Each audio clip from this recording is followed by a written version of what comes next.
Hey, welcome to Film Fanatics and our Before Trilogy minisode. My name is Dan. My name is Justin. And I'm Joe. We recently had, for the Oscar A to Z, Before Sunset come up, and Justin loves these movies. We never got to review Before Midnight in full on the show because we started doing the podcast a couple months after it was released. So we figured, you know what, let's watch all three so we sort of have a context around them, sort of like we did with Back to the Future a few months ago. So let's talk about the Before series with Richard Linklater, and Justin's going to tell us about the first of them. All right, taking place in 1994 with Before Sunrise. Ethan Hawke and Julie Delpy play Jesse and Celine. Jesse being an Austin, Texas boy, traveling all across Europe on a train, and Celine being a Parisian, also on the train, deciding to get off in Vienna and spend their date together. Obviously, sparks fly, and setting across a whole multitude of films to follow. The main thing I love about this trilogy is the personal connection to this.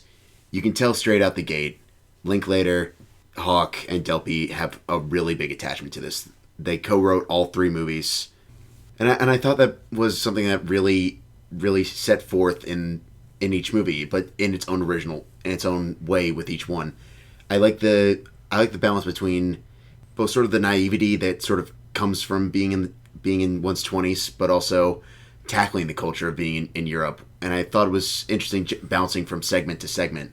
You see from their perspective, but you also see the culture almost as a character and sort of that attachment. And then also seeing how that eventually dissipates when the things that you associate with that culture aren't there anymore, which I think is why the ending, for me personally, was so ridiculously haunting. Does it have a couple drawn out moments? Yes, but are they very, very talky people? Absolutely. And I think it speaks to who they are as characters. Honestly, I think their chemistry is absolutely spot on and only continues to grow as the series progressed. For the first one, definitely solid A+. I didn't like this one quite as much. In fact, it's my least favorite of the series. And the main reason for me is because this came out the same year as Reality Bites. We talked about this when we watched it, which is, for me, a great movie. It's certainly a product of its time. This, I would say, is, a bit more timeless than, the time capsule that is Reality Bites. But Ethan Hawke plays essentially the same character in both films. And I don't know which was filmed first because they both did come out the same year, but it just seemed to me a lot of the whole slacker generation thing that we learned about him in Reality Bites sort of segued into this movie. For all I know, maybe he was filming them both at the same time. That really kind of bothered me, just in general. I thought their chemistry was good, I'll give you that. And I think, a lot of the conversations are good.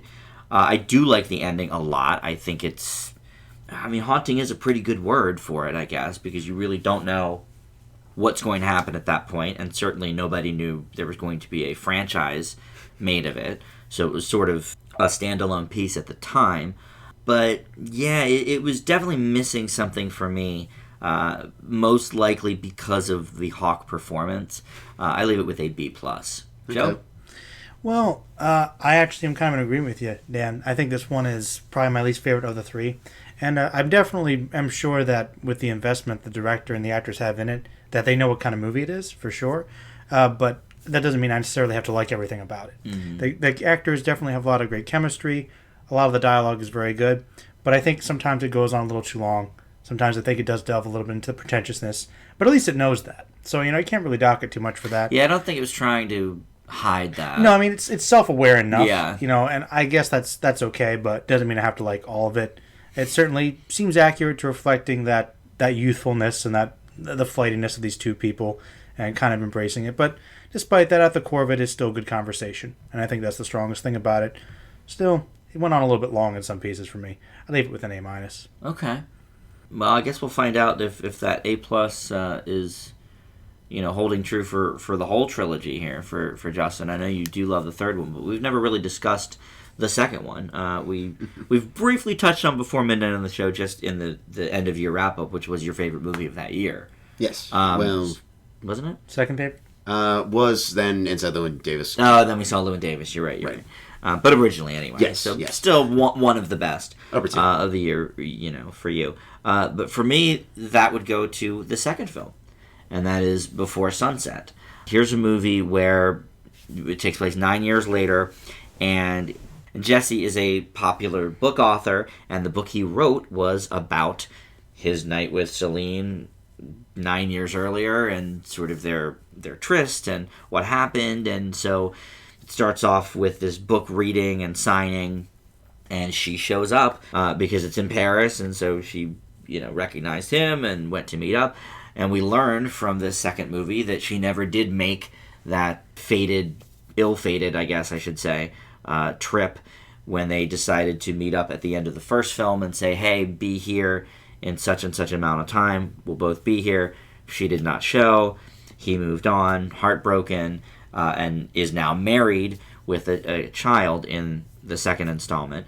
This one takes place in real time, which I always love. I really respect a director that can really put forth something that does take place in real time. The real time here is only 80 minutes. It's a short piece. But in that, basically, they reconnect. They discuss, hey, what happened? Hey, here's what we're doing now. Hey, where do you want this to go, if anywhere? And I think the conversations here are better because instead of just sort of like the getting to know you stuff that we saw in the first one, I mean, there's definitely some interesting conversations in the first one, no doubt. There were. But, some of it are the prerequisite, like, okay, so, who are you? Basically, like, what do you do? And, where, here, the basics are sort of like, are you married? Do you have kids? Where do you live now? This and that. But then once they get that out of the way pretty quickly, it sort of moves into this really, really interesting discussion. And for me, this is the crowning achievement of the trilogy. It's my A+. Joe? Well, yeah, I think you and I might be in agreement Is about that right? this. Yeah, because the first movie I liked, but I definitely had some noticeable problems with. It was really interesting to see this one because it was almost like these people now having time to reflect on their previous experiences and really see where they are now. Mm-hmm. And the fact that they just met up and they were treating it with such reality, but still having that incredible chemistry and still just having that exchange of the dialogue just felt so natural and powerful. I actually think this is probably one of the best romances ever written. I do. I really do. I really loved it. I can see why it was nominated for screenplay. I mean, there's so much passion and sadness and everything. Just so much emotion exchanged in such a short period of time. And I think what really strengthened in comparison to the first one for me is that where the first one kind of dragged and I thought some of the conversations really didn't need to be there, I felt that every conversation had some meaning in this one. And the fact that it was in real time it didn't bore me at all. I was... Like every time I kept thinking about looking, I can't. They're still talking, still going somewhere else, still talking, and I like that because it's something I think people can relate to. A lot of the conversations definitely resonated with me, and I like the fact that he's just so in love with this girl, this woman now, that he's finding any little excuse he can to have the conversation go a little longer. Oh no, let's go on this boat. No, let me take you home. No, I don't have to. Let me walk you up. Yeah, I don't have to do that right now. Like, yeah, you're gonna miss your flight, buddy. Yeah, I know, but he doesn't care. And he doesn't care, and I like the way that ended because even though it was kind of open ended like the first movie, the first one, yeah. But it wasn't as heavy handed though. I thought it was more subtle and more natural, and I even liked the fact they kind of poked fun of themselves in the first movie. Like, can't believe we didn't exchange numbers. Yeah, you morons. Yeah, that was... I didn't understand that. I didn't like that Yeah, part. so some of the little things that just irritated me about the first one, I'm glad they acknowledged in this one. I think it's even just... email. In 94, email existed. Something. I don't know. It's a little bit rudimentary, but yes. Yeah, I mean, it's I got that little bit of magic that's very subtle, but it's a great film. I'll leave it with an A+ easily. Great movie. All right, Justin? Well, this is one I'm very glad I got an opportunity to rewatch because I saw it, I loved it. It was actually the movie that got me into the Before series, believe it or not. So this was the first one you ever saw? Well, funny you should ask that, Dan. I'll keep this anecdote brief. Basically, once upon a time when Blockbuster was still a thing, I was browsing the movie sections with my father, who equal Before fan, pointed to Before Sunset and was like, "Hey, 6 years from now, check this out. You're going to really appreciate it. I sort of made a mental note of that, and obviously started getting big into IMDb. Found out, okay, this is a sequel. Me being who I am, I always have to watch the original first. So, found it on YouTube. Knew I had to jump to Before Sunset as soon as humanly possible. This one's very interesting for me because when I saw it, the more uglier side of things, it shows up more, which I respect immensely, but was also sort of put off by, which is why when I did my original top 20 of all time, it was lower than the first one. But now, a little bit older, a little bit wiser, I can respect that and also see more about how these characters have evolved. They were both on your top 20. They were. Okay. They were, actually. Seeing how they've come from these naive, arguably pretentious kids to more world-weary adults, with Jesse still having some sort of childishness, but Celine obviously having grown up and moved on to more mature things, and also having a sort of longing for still having for wanting this sort of romantic life that she could have had. And obviously it's much more depressing on that note, but it's a lot more honest in that note as well, which I certainly do respect. I think it's definitely a case of sequel is just as good, if not better than the original, and lo and behold, A+. Joe, tell us about the third and most recent installment of the I want to say final. You never know. It's not going to be final, I'm sure. I'm sure of that. If they're all still alive, they'll do it. Yes, Before Midnight, yeah, which also did get a Best Screenplay nomination. Which makes sense. I mean, once again, Before Midnight, this one takes place, I believe it's in 2012? 13. 2013? It takes place 2013, and this time they've actually gotten together, they've married, they've had 2 kids, and they've actually moved, they're taking vacation in Greece with some friends, and he's written several books now, and one with a particularly long title that I don't even know how he remembers. And he's kind of dealing with the juggling of his new life, and he seems to be relatively happy, but he has to deal with his son's previous divorce, and he's got some issues there. And I think that this one really just naturally kicked off where the first one left, and dealing with them as a married couple. But the interesting thing about this one that's really different is there's a lot more interaction with supporting characters, because they kind of go off on this villa, and there's a lot of interesting conversations among them. So you get to see them interact with other people, which I thought definitely added a lot to it. It felt more like these movies have really grown, and as these characters have grown, their lives have extended into the lives of others. And it was interesting to see that and see them interact. So that was a big strength that I was not expecting. And I liked the natural progression.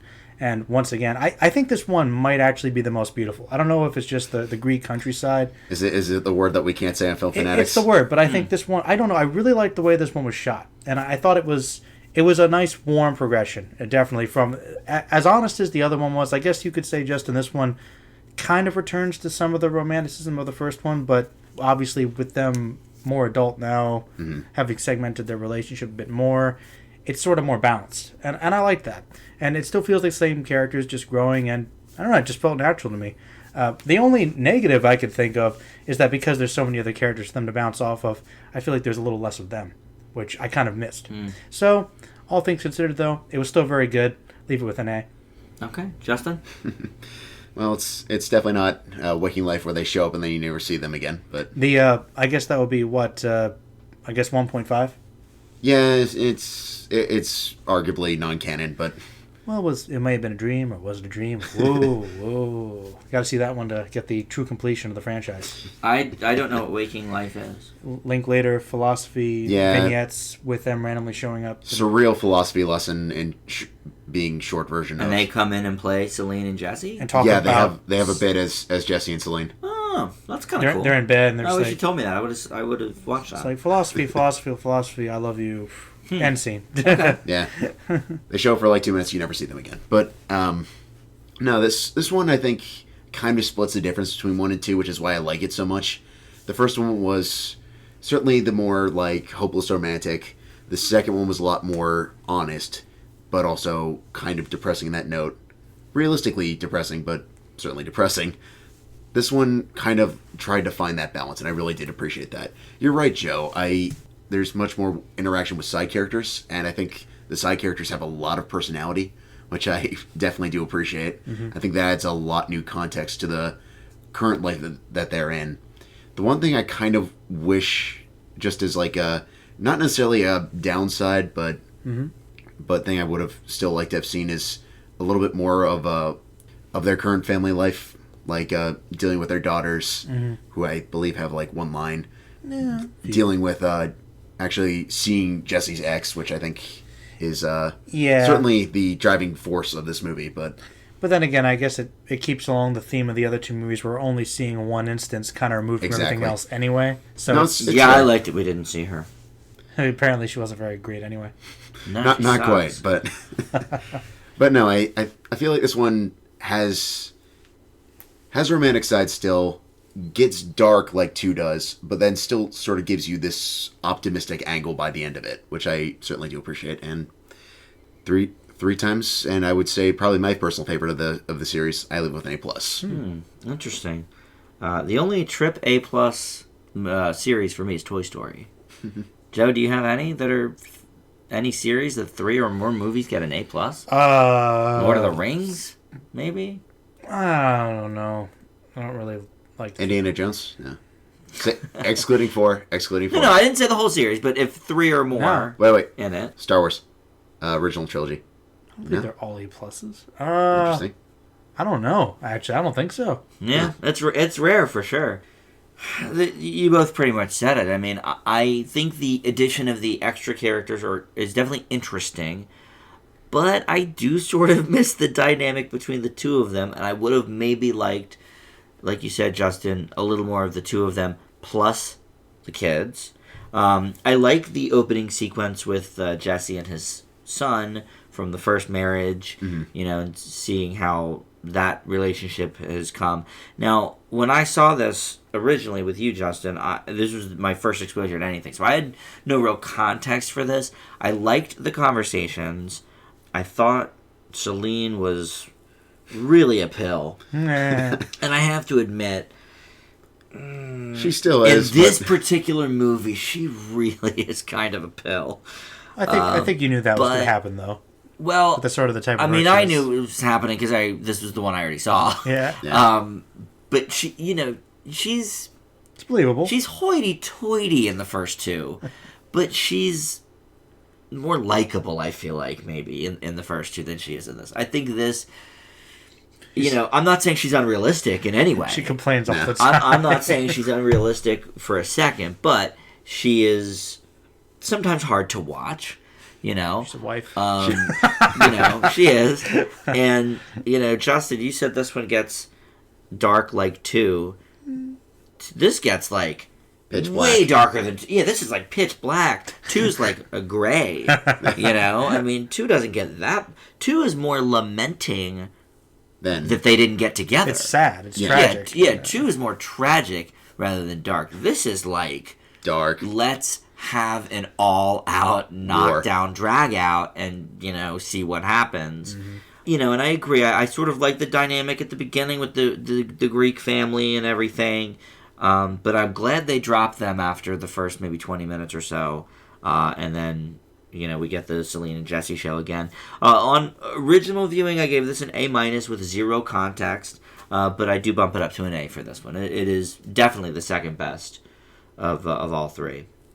Okay. I'm interested to see what happens in 2022.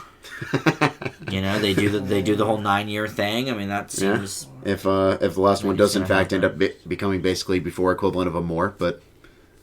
Before brunch. Well, I don't think they'll be that old yet. Before breakfast. How old do you think they are, Justin? That's going to be like the... maybe that'll be the 6th one, will be the Amore one. Yeah. If they're all still living, God bless them.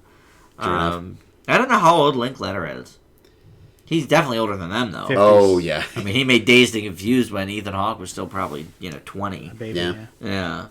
I actually looked this up. I think he's like 55. Okay. I thought he'd be older. Yeah, he's actually not. He's not that old. Yeah. Oh, okay. He's like the mid-50s. That seems about right. Yeah. He was like right at the height of the Bill and Ted generation, like Slacker. Yeah. Yeah, exactly. Well, that's why he made Slackers. Same thing. Yeah, and Dazed and Confused. Basically. Justin, I was not too far off when I touted this as your favorite thing ever of anything. 3 A+ for a movie series is pretty solid. Pretty hardcore, man. I wasn't fighting you on know, that. I was just sort of laughing at pretty solid. No, it's true. I do have an attachment to it. Any Yeah. particular reason? I just like the connection aspect of it. I like the fact that they are two completely believable characters, and I love the overall evolution of them over the course of the series. I think the first one spoke a lot to my youth, obviously talking about that how seeing all these different sites and then having someone out of your life, and then the same things you may have seen or walked past don't have the same value. And that's one thing I really did like about 1 that they sort of brought back a little bit in 3, where it's very much about the same culture. And I think it's not only about the culture itself, but it's about the people in the culture, which is why I think the inclusion of those side characters are so important, instead of just bouncing from person to person. You know who the best side character was, though? Go on. Milkshake Poet? Yep. Old man. Oh, Old Man was pretty Old good, Man was too. good, too. Yeah, Old Man was pretty good. Wait, Milkshake Boat wait. Yeah, Milkshake Boat was pretty great. good. Wait, I got it. From the first one. I got it. Bartender. Oh, yeah. Yeah, World's Bart- nicest I bartender. don't Yeah, have any Bartender money. was pretty good. But I need to have sex with that woman. Fine. Yeah, that's true. here's He your just drink. I like- will buy. I will send you the money. That is true. Though, one thing, as much as I loved the second movie, I do have to say, I did think the initial reaction wasn't totally believable. I thought it should be more like, why did you not come there? You know, I was I like, think he just can't believe that he's seeing her That's probably it. after all this time. because he glanced at her, and I thought, wait, have they met before? Like this scene, maybe I missed something. Like, no, he knows it's her for sure. He recognizes her. I was like, oh, like wow, that just flowed, maybe a little too smoothly. I thought should have a I little don't more. know. I feel like it's rather jaw dropping. No, it's. He certainly didn't expect to see her. He should have dropped. I mean, his he's jaw already more. reminiscing, so Yeah, That's true. I mean, he wrote a book about her. So. exactly. Then again, he does sort He of. certainly doesn't have hostility. No, he does confess that he was trying to draw her out anyway. True. Which I totally worked. And, He denies, but it's true. Yeah. All right. Well, very interesting series. Absolutely. So yeah, if you guys haven't seen them, check them out. They're all widely available, and yeah, the second and third one got the screenplay nominations. I think very worthy. Yeah, For sure.